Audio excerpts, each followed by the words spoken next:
Hello friends, मैं आरजू बानो आपका स्वागत करती हूँ आपके अपने चैनल नॉलेज विद आरजू में। आज हम लोग मैथ के क्लास में परसेंटेज के अंतर्गत इंक्रीजमेंट और डिक्रीजमेंट परसेंट के बारे में जानेंगे, यानी कमी और वृद्धि प्रतिशत को सीखेंगे कि किस तरह से इसे सॉल्व किया जाए। किसी भी तरह के क्वेश्चन आएंगे, हम आज इस तरह के बेसिक कॉन्सेप्ट को क्लियर करेंगे जीरो लेवल से, कि कोई भी जो भी नए पढ़ने वाले विद्यार्थी है या फिर कोई 7th क्लास का भी स्टूडेंट है तो उसको अच्छे से ये कॉन्सेप्ट समझ में आ जाएगा और उससे आगे के जितने भी उस पर आधारित क्वेश्चन होंगे वो सॉल्व हो जाएंगे। तो आज हम लोग इसको सीखेंगे और जानेंगे कि किस तरह से हम अपने कॉन्सेप्ट को क्लियर करें। और मैं ये भी बता देना चाहती हूँ कि ये जो हमारा परसेंटेज का टॉपिक लिया गया है, ये हमारे 7th क्लास के बुक में जो सिलेबस है उसके अंतर्गत ही लिया गया है, उसके कॉन्सेप्ट को समझा गया है और उसी लेवल पे हमने सिखाने की कोशिश की है। आज हम लोग जानेंगे कि इंक्रीजमेंट और डिक्रीजमेंट परसेंटेज के प्रश्नों को कैसे सॉल्व करेंगे, उनका कॉन्सेप्ट क्या होगा। तो सबसे पहले मैं ये बता देना चाहती हूँ आप सभी लोगों को कि अगर हम लोग इंक्रीजमेंट और डिक्रीजमेंट के प्रश्नों को सॉल्व करना चाहेंगे तो सबसे पहले हमको समझना क्या होगा। सबसे पहले हम लोग को ये समझना है कि कोई भी वस्तु जो होगी, किसी भी तरह की वस्तु जो होगी, जो फर्स्ट स्टेज में होगी, प्रारंभिक अवस्था में होगी, उसका मान, उसका वैल्यू हमेशा 100 होगा, उससे कम नहीं, उससे ज़्यादा नहीं। किसी भी वस्तु का जो प्रारंभिक अवस्था में मान होगा वो क्या होगा, 100 होगा। इस बात को हम लोग को समझ लेना है, इसे हमेशा ध्यान में रखना है। इसलिए मैंने यहाँ पे इसको नोट भी कर दिया है कि किसी भी वस्तु का जो मान प्रारंभिक अवस्था में होता है वो 100 होता है। इसे आप लोग भी नोट डाउन कर लीजिए ताकि आप लोग का भी कॉन्सेप्ट क्लियर हो जाए और हमेशा इसको मन में याद रखेंगे। अब एक सवाल होता है कि कोई भी वस्तु, जैसे हम ये मार्का ही ले लेते हैं, ये मार्का का दाम पहले 50 रुपया था, लेकिन किसी कारणवश अगर ये माल हमारे देश में आना बंद हो गया या हमारे राज्य में आना बंद हो गया हो तो क्या हो गया, इसका मूल्य जो है बढ़ गया। इसका मूल्य क्या हो गया, 60 रुपया हो गया। 50 था और 60 रुपया हो गया। अब हमसे प्रश्न किया जा रहा है कि इस मार्के में कितने प्रतिशत की वृद्धि या कमी हुई है। बेशक अगर 50 रुपया है और 60 रुपया हो गया तो हम कहेंगे कि वृद्धि ही हुई है, लेकिन वृद्धि तो हुई 50 और 60 में। लेकिन अब हमसे पूछ रहा है कि परसेंटेज में कितनी वृद्धि हुई, प्रतिशत में कितनी वृद्धि हुई। तो इसे हम लोग कैसे सॉल्व करेंगे ये हम लोग देखते हैं। जैसे कह रहा है कि मार्का का पहले का दाम क्या था, पहले का मूल्य था इसका 50 रुपया, ठीक है। बाद में हो गया इसका मूल्य 60 रुपया, ठीक है। अब इसमें हम लोग देखते हैं कि कितना इसका वृद्धि हुआ। 50 में 60 हो गया तो यानी कि इसमें वृद्धि जो हुई है वो 10 की हुई है, 10 रुपये की हुई है। अब हमारा प्रश्न कह रहा है कि ये तो 50 में 10 की वृद्धि हुई, लेकिन हमसे प्रश्न किया जा रहा है कि 100 में कितने की वृद्धि हुई, यानी प्रतिशत में कितनी वृद्धि हुई। तो जब भी ऐसा क्वेश्चन दे कि प्रतिशत में वृद्धि कितनी हुई है तो उसे हम लोग इस तरह से लिखेंगे, वृद्धि प्रतिशत बराबर जो भी वृद्धि हुई है वो संख्या को हम लोग पहले ऊपर लिखेंगे और किस में वृद्धि हुई है, किस संख्या में, 60 में वृद्धि हुई है या 50 में, इस चीज़ को हम लोग ध्यान में रखेंगे। तो हम लोग देख रहे हैं कि 60 में तो वृद्धि हुई नहीं है, ये 50 ही संख्या है जो प्रारंभिक संख्या है, उसी में 10 की वृद्धि हुई तो ये 60 बना है। यानी कि जो भी संख्या है पहले दी हुई उसी में वृद्धि या कमी होती है। तो 50 में ही हमारा वृद्धि या कमी जो भी होगा वो इसी संख्या में होगा, शुरू वाली संख्या में होगी। तो इसलिए इस संख्या को हम लोग नीचे लिखते हैं। चूँकि परसेंट में पूछ रहा है इसलिए हम लोग इसको 100 से गुना करेंगे। 20%। बहुत इजी है ना, इसको समझना और बनाना बहुत ही इंटरेस्टिंग है दोस्तों। अगर हम लोग इसे ध्यान से पढ़ें और बनाने की कोशिश करें तो हमें लगेगा कि ये मैथ तो कुछ है ही नहीं, बहुत ही इजी। फ्रेंड्स, अभी तक हम लोगों ने जो परसेंटेज में वृद्धि होती है तो वृद्धि प्रतिशत को हम लोगों ने निकालने के लिए सीखा। अब हम लोग देखेंगे कि कमी होगी तो कमी प्रतिशत में हम लोग कैसे निकालेंगे। जैसे मान लेते हैं कि किसी वस्तु का मूल्य पहले क्या था, 60 रुपये था,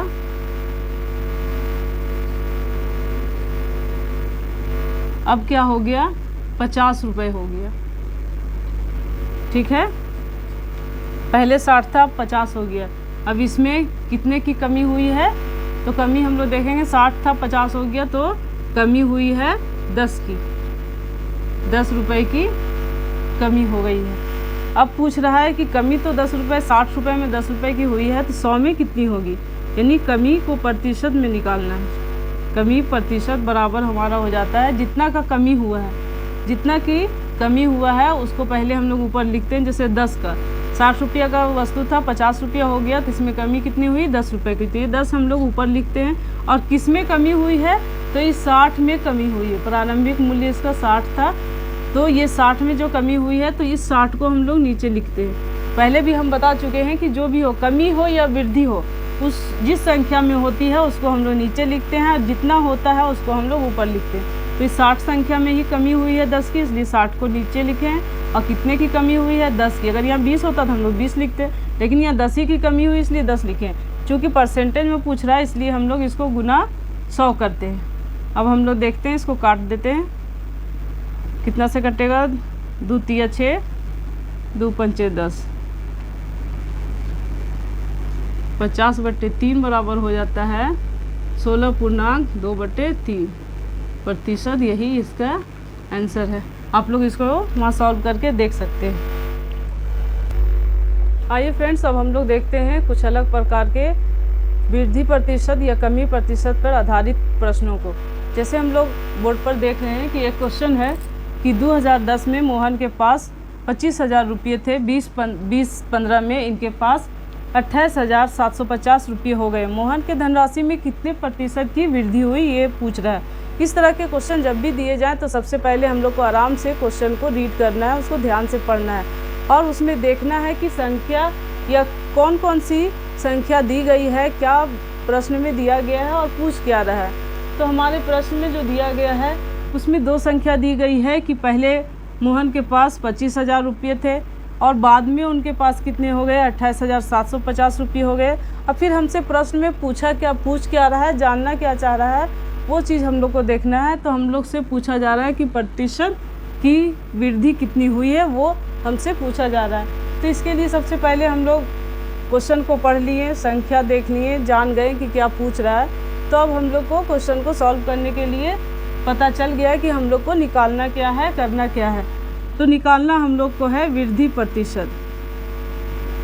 हम लोग इसके बारे में पहले से जान गए हैं कि वृद्धि प्रतिशत अगर निकालना हो तो हम लोग किस तरह का फार्मूला को लिखते हैं या किस तरह के कॉन्सेप्ट को बनाते हैं। सबसे पहले हम लोग देखते हैं कि पहले की संख्या क्या थी, 25,000 थी, बढ़कर हो गई 28,750, यानी इसमें जो बढ़ोतरी हुई है वो हमारा हो गया है 3,750 का। कितना बढ़ा है, 3,750। किस संख्या पे बढ़ी है, तो 25,000 पर। पहली संख्या यही है। हम बार बार बता चुके हैं कि कोई भी कमी या वृद्धि होगी वो पहली संख्या पे होगी। तो पहली संख्या हमारी 25,000 है, इसलिए उसको 25,000 को हम लोग नीचे लिखेंगे।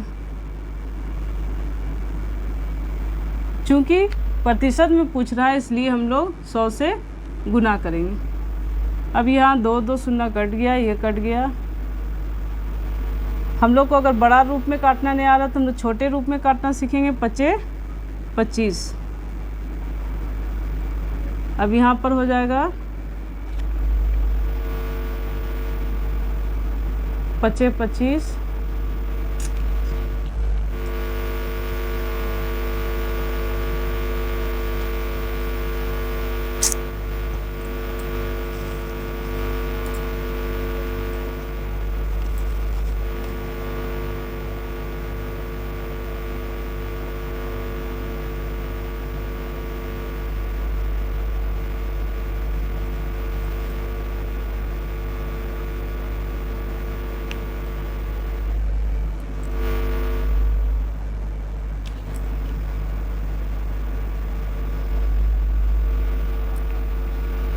पच्चे 25 हो गया, 5 सती 35, फिर यहाँ 2 बच गया, 25। फिर हमको इसको 5 से काटेंगे। 5 एकम 5, 25, यानी कि हमारा आंसर जो होगा वो हो जाएगा 15% की क्या हुई है, 15% की वृद्धि हुई है। अभी हमने वृद्धि से संबंधित प्रश्न को देखा था। अब हम लोग देखेंगे कि जब कमी हो जाती है तो वैसे प्रश्न को हम लोग कैसे सॉल्व करेंगे। देखिए, एक प्रश्न आपको यहाँ दिख रहा होगा, बोर्ड पे दिया गया। उत्पादन की वृद्धि होने के कारण 40 रुपये प्रति किलोग्राम बिकने वाला प्याज का दाम घटकर 20 रुपये प्रति किलोग्राम हो गया है, तो मूल्य में कितने प्रतिशत की कमी हुई है, ये हमको निकालना है। बार बार हम कहते हैं कि किसी भी क्वेश्चन को सॉल्व करने से पहले उस क्वेश्चन को कम से कम 2 बार अच्छे तरीके से पढ़ ले, समझ ले कि उसमें पूछ क्या रहा है, कौन कौन सी संख्या दी गई है या कौन कौन से बात उसमें लिखा गया है जो हम लोग को सॉल्व करने में काम आएंगे। तो सबसे पहले यहाँ पर हम लोग देख रहे हैं कि कोई प्याज जो है उसका दाम 40 रुपया था पहले, वो अब क्या हो गया है, घटकर 20 रुपया हो गया। जब घटा है तो ऑफिशियली क्या होगा, इसमें कमी ही होगी दाम में, और पूछ रहा है कि कितने प्रतिशत की कमी हुई। ये हम लोग कॉन्सेप्ट जान गए हैं कि कमी, वृद्धि और वृद्धि में प्रतिशत और कमी में प्रतिशत निकालने के लिए हम लोग को करना क्या है। तो यहाँ तो साफ दिख रहा है कि कमी हुई है। तो सबसे पहले हम लोग देखते हैं कि सब दाम पहले कितना था, 40 रुपया था, बाद में क्या हो गया, पहले 40 रुपया था, बाद में क्या हो गया है, 20 रुपये हो गए हैं।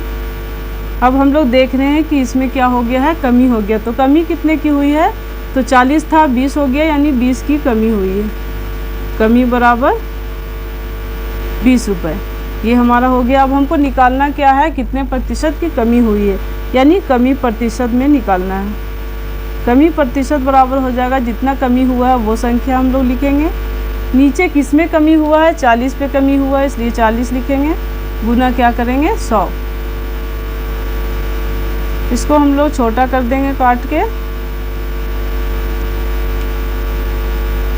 हमारा आंसर कितना आ गया, 50%, यानी कि 50% की कमी हुई है। यही हमारा आंसर है।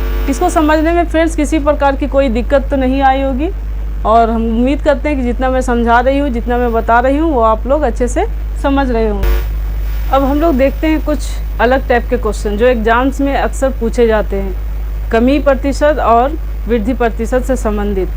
तो ये क्वेश्चन जो आप देख रहे हैं बोर्ड पे है, तो बहुत ही मज़ेदार क्वेश्चन, और ये अक्सर हम लोगों के साथ भी रोज़मर्रा की ज़िंदगी में हम लोगों से साथ गुजरता है, और हम लोग भी ऐसा सोचते हैं कि अगर वृद्धि हो गई तो हम लोग क्या कमी करें कि हमारे बजट में किसी प्रकार का बोझ ना आए। तो इस क्वेश्चन को हम लोग सॉल्व करते हैं। इसमें कुछ ट्रिक्स को भी हम लोग जानेंगे कि किस तरह से इसको सॉल्व करना है। देखिए, क्वेश्चन में कह रहा है कि चीनी के भाव में 25% की वृद्धि होती है, तो गृहिणी उसकी खपत में कितने प्रतिशत की कमी करे कि उसका खर्च ना बढ़े। या सिर्फ एक संख्या आपको दिया गया है, 25%। कितने की वृद्धि हो रही है चीनी के मूल्य में, तो 25%, यानी 100 में 25 बढ़ रहा है। यानी कि अगर पहले का मूल्य 100 होगा तो 25% बढ़ा है, तो अभी का मूल्य क्या हो जाएगा, 125। बढ़ा कितना है हमारा, 100 में 125 हुआ, तो 25 बढ़ा है। तो हम लोग को पूछ रहा है कि कितने प्रतिशत की कमी करे कि उसका खर्च ना बढ़े। इस क्वेश्चन को सॉल्व करने के लिए सबसे पहले हम लोग देखते हैं कि कितने प्रतिशत की कमी हुई है, या कितने प्रतिशत की वृद्धि हुई है। तो यहाँ तो वृद्धि हुई है, तो सबसे पहले हम लोग कमी प्रतिशत को निकालने के लिए क्या करेंगे, जितना प्रतिशत का वृद्धि हुआ है वो चीज़ हम लोग यहाँ ऊपर में लिखेंगे, यानी 25% के, यानी 25 का वृद्धि हुआ है। कितने में हुआ है, तो 125 में हुआ है।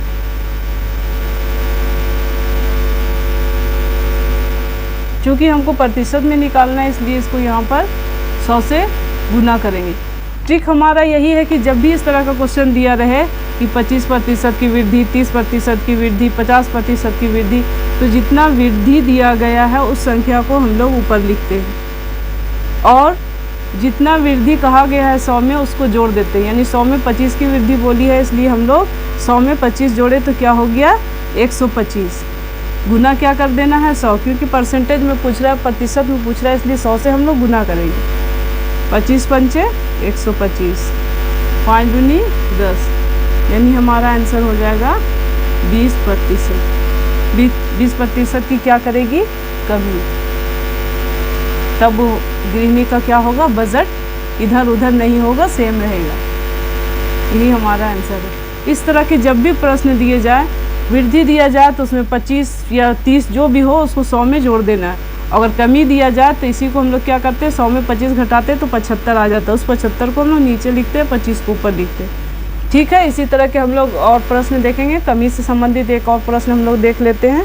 इस ट्रिक्स को हम लोग हमेशा याद रखेंगे कि करना क्या है। जो भी संख्या दी गई है उसको हम लोग ऊपर लिख देंगे और उसमें से जितना भी संख्या दिया गया 100 में जोड़ के नीचे लिखेंगे और 100 गुने 100 से हम लोग इसको कैलकुलेट कर लेंगे। हम लोगों ने देखा था कि चीनी के भाव में अगर वृद्धि हो जाए तो हम लोग के खपत में क्या कमी की जाए कि हमारा बजट ना भागे, हमारे व्यय पर कोई प्रभाव ना पड़े। अब हम लोग देखेंगे कि चीनी के मूल्य में कमी हो गई है। जब कमी हो जाएगी तो हम उस अपने जो चीनी का खपत है उसमें कितना वृद्धि करें कि हमारा जो व्यय का बैलेंस है वो बना रहे।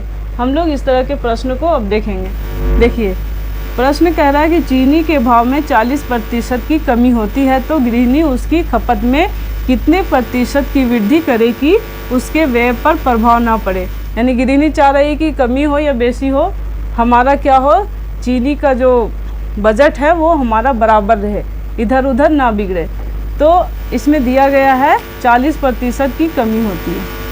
इस तरह के क्वेश्चन जब भी दिए रहे कमी या वृद्धि का, तो हमको एक ही बात याद रखना है कि जो भी संख्या दी गई है उसको क्या करना है, उसको ऊपर लिख देना है और जितना कमी दिया गया है उसको क्या करना है, परसेंटेज है 40% तो 100 में से क्या करना है, घटा देना है 40 को,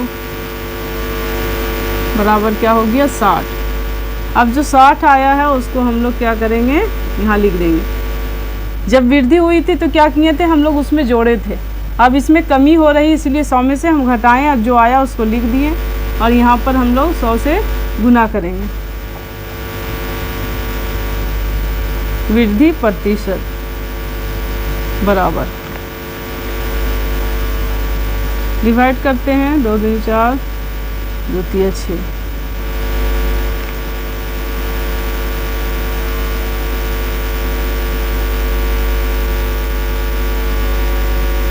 इसको भी हम लोग डिवाइड करके लिखेंगे।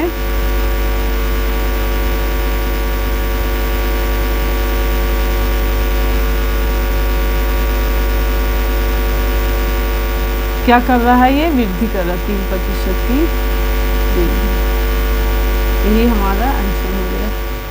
देखिए फ्रेंड्स, कितना आसान है ये सारा क्वेश्चन। अगर हम लोग इसे नहीं जानते हैं तो लगता है कि ये क्वेश्चन बहुत हार्ड है और हमसे सॉल्व नहीं होगा, लेकिन जहाँ हम लोग इस ट्रिक को इस्तेमाल करते हैं तो हमारा क्वेश्चन क्या हो जाता है, बहुत ही आसान हो जाता है। बस दिमाग में थोड़ा सा बैठा के रखना है कि इस तरह के क्वेश्चन आएंगे तो हमें देखना क्या है, करना क्या है, किस अंक को पकड़ना है और कहाँ पे हम लोग को इसको फिडअप करना है। तो यहाँ पे देख रहे हैं हम लोग कि 40 को लिख देना है और जो भी यहाँ संख्या दी गई हो उसको लिख देना है और जितना दिया गया हो 100 में से कमी है तो घटा देना है और अगर वृद्धि है तो उसमें जोड़ देना है और 100 से गुना करना है। उसके बाद डिवाइड करके कैलकुलेट करके हम लोग को अपना आंसर निकाल लेना है।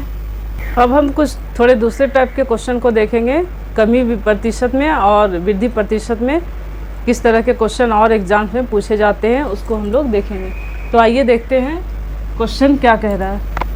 क्वेश्चन कह रहा है कि एक व्यक्ति की आय 10% बढ़ी, कुछ दिनों बाद पुनः 20% बढ़ गई। इस प्रकार व्यक्ति के आय में कुल कितने प्रतिशत की वृद्धि हुई। अब यहाँ पे 2 बार वृद्धि हुई है, किसी के आय में 2 बार वृद्धि हुई है। एक बार 10% हुई है, फिर 20% हुई है। अब कह रहा है कि टोटल उसके आय में कितने प्रतिशत की वृद्धि हुई है। ऐसे अगर सिंपल वे में देखें तो सोच सकते हैं कि 10% और 20% यानी 30%, लेकिन ऐसा नहीं है। अगर इस तरह के हम लोग क्वेश्चन को सॉल्व करेंगे तो हमारा क्वेश्चन क्या होगा, टोटली रॉन्ग हो जाएगा, यानी कि इसका आंसर भी हमारा पूरा का पूरा गलत आएगा। तो इसको समझने के लिए, इसको बनाने के लिए हम लोग को समझना होगा क्वेश्चन कह क्या रहा है। क्वेश्चन कह रहा है कि सबसे पहले अगर किसी व्यक्ति की आय 100 रुपया है, मानते हैं माना कि पहले की आय बराबर 100 रुपया, ठीक है। बढ़कर क्या हो गया, बढ़कर आय बराबर हो गया कितना कह रहा है 10% की वृद्धि, यानी 100 + 10 = 110। हम इतना डिटेल में इसलिए बता रहे हैं फ्रेंड्स कि जो भी बिगनर है, जो व्यूवर जो अभी अभी शुरू किए हैं मैथ्स के कॉन्सेप्ट को समझना, उसको अच्छे से समझ में आ जाए। ये सारा लिखना लाइन बाय लाइन ज़रूरी नहीं था, लेकिन समझाने के लिए जो क्लास के 7 क्लास 8 क्लास या 9 10 क्लास के बच्चे हैं वो भी अच्छे तरीके से इसको समझ जाए, इसलिए मैं इसे थोड़े डिटेल में समझाने की कोशिश कर रही हूँ। तो यहाँ पर बढ़कर क्या हो गया, बढ़कर हमारा आय कितना हो गया है 110। अब कह रहा है कि कुछ दिनों बाद पुनः 20% बढ़ गया। 20% किस में बढ़ेगा, हम पहले कमा रहे थे 100 रुपये, अब हम कमाने लगे 110 रुपये, तो 110 रुपये में ही ना हमारा 20% बढ़ेगा, ना कि 100 रुपये पर बढ़ेगा। ये तो अब पहले की बात हो गई, अब हमको मिल रहा है 110 रुपया, तो 110 रुपया में ही हमारा 20% बढ़ेगा, ना कि 100 रुपया पर। इस चीज़ को हम लोग ध्यान रखेंगे। यहीं पे जो फ्रेंड्स होते हैं, जो बच्चे होते हैं, वो क्या करते हैं, यहीं पे गलती करते हैं, इस पे निकाल देते हैं। तो हमको इस बात को ध्यान में रखना है कि बढ़कर जो संख्या हमारी हो गई आय की 110 रुपया, उसमें हमारा बढ़ेगा 20%, यानी कि 110 का 20% हमारा आय बढ़ा।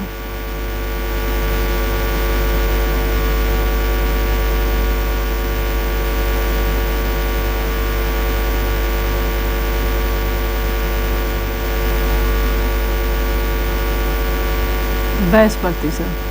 पहले हमारा कितना बढ़ा था 10, अब कितना बढ़ा 22, यानी कि टोटल जो हमारा हो गया है बढ़ा हुआ प्रतिशत कितना होगा 22% + 10% बराबर हो गया 32%। ये हमारा आंसर हुआ। यहाँ किसी को समझने में कोई दिक्कत, अगर किसी प्रकार की दिक्कत आए आप लोग को समझने में, तो मैं आप लोग से रिक्वेस्ट करती हूँ कि कमेंट बॉक्स में जाकर ज़रूर कमेंट करें कि हमें यहाँ पे दिक्कत हुई, यहाँ पे समझ में नहीं आया। मैं कोशिश करूँगी कि अगले सेशन में, अगले क्लास में जहाँ भी दिक्कतें आई हों, जहाँ समझ में नहीं आया, उसे मैं फिर से समझाने की कोशिश करूँ। और हाँ फ्रेंड्स, अगर आप लोग हमारे चैनल पे नए हैं तो हमारे चैनल को सब्सक्राइब ज़रूर करें और एक बेल आइकन आएगा उस पर ज़रूर से घंटी बजा दें, और ताकि आप लोग को जो भी हमारा क्लास चले उसका नोटिफिकेशन सबसे पहले आपको मिले। और सेशन अगर हमारा अच्छा लगा हो तो प्लीज़ एक लाइक हमें ज़रूर दें और दोस्तों को भी शेयर करें।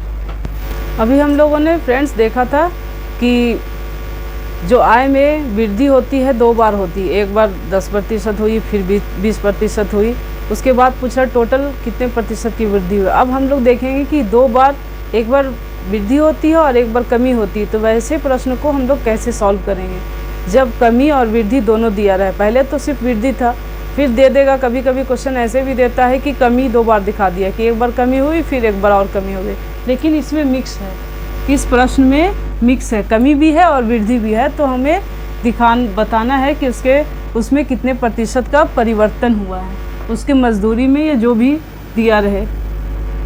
प्रश्न कह रहा है कि एक व्यक्ति की मजदूरी पहले कितनी प्रतिशत बढ़ी, 20% बढ़ गई, परंतु कुछ दिनों बाद मजदूरी क्या हो गई, 10% घट गई। इस प्रकार उसके मजदूरी में कितने प्रतिशत का परिवर्तन हुआ, ये हमें निकालना है। तो यहाँ हमें 2 संख्या दी गई है, एक बार हुआ है उसकी मजदूरी बढ़ी है, दूसरी बार उसकी मजदूरी घट गई है। तो कितने पर घटी है, कितने पर बढ़ी है, सबसे पहले हमको ये संख्या निकाल लेना है। तो सबसे पहले हम लोग देखते हैं कि उसकी जो भी पहले मजदूरी होगी वो 100 होगी, है ना, 100 पे ही बढ़ा है। 100 में कितना बढ़ा है 20, तो 100 में हम लोग अगर 20 जोड़ते हैं तो 120 हो गया। अब उसकी वास्तविक मजदूरी कितनी हो गई, 20 हो गई। अब कह रहा है कि यही बढ़ी, लेकिन कुछ दिनों बाद क्या हुई, उसकी मजदूरी 10% घट गई। तो कितने पे घटी भाई, तो ये जो मजदूरी है वो 120 पे घटी, ना कि 100 पे घटी, इस पे घटी। हमारी बढ़ी हुई मजदूरी पे 10% घटी, यानी कि 120 का कितना प्रतिशत घटा है, 10% यानी 10/100।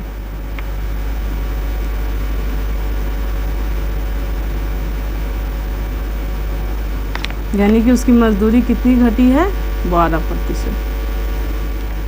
पहले उसकी बढ़ी कितनी थी, 20, यानी कि अब उसका प्रतिशत कितना रहेगा उसकी मजदूरी का, वो हम लोग को निकाल लेना है। 20% बढ़ी और घट कितनी गई है, 12%, यानी कि परिवर्तन जो होगा उसका वो 8% होगा।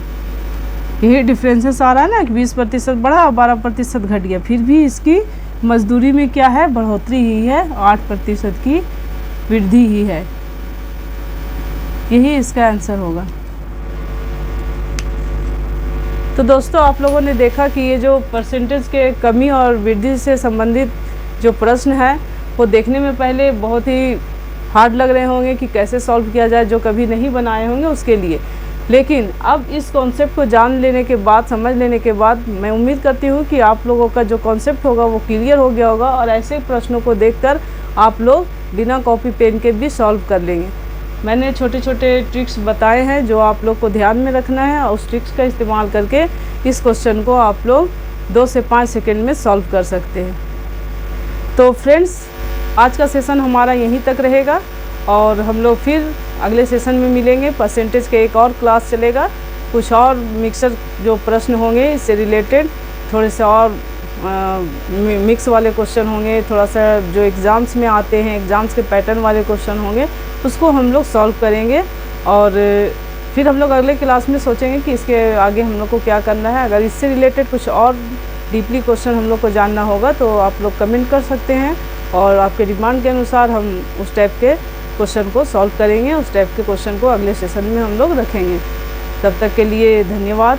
और फिर से मैं आप लोग से रिक्वेस्ट करती हूँ कि अगर हमारा सेशन अच्छा लगा हो तो आप लोग हमें एक लाइक ज़रूर दें और जो भी हमारे चैनल पे नए हैं वो हमारे चैनल को सब्सक्राइब ज़रूर करें। जय हिंद, जय झारखंड।